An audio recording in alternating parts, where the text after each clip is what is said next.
Compare مومنہ علی حسین کا یوم کشمیر 5 فروری کے حوالے سے خصوصی پیغام، آئیے سنتے ہیں۔ سماجی کارکن عدیل شہزاد اور چودھری عبدالماجد نے بھی ان کے پیغام کو سراہا۔ اس پروگرام کے لیے تعاون کیا ہے شاہین ٹریڈرز پاکستان نے۔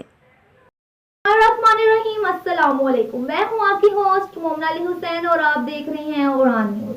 تو ناظرین، جیسا کہ ہم سب جانتے ہیں کہ آج 5 فروری ہے اور 5 فروری کو پورا پاکستان کشمیر ڈے منا رہا ہے۔ 5 فروری کے حوالے سے میں آپ کو یہی میسج دینا چاہوں گی کہ کشمیریوں، ہم پورے پاکستان جو ہے وہ آپ کے ساتھ ہے اور ہمیشہ آپ کے ساتھ رہے، کیونکہ کشمیر جو ہے وہ پاکستان کی شاہراہ ہے اور شاہراہ کو پاکستان سے کوئی بھی علیحدہ نہیں کر سکتا۔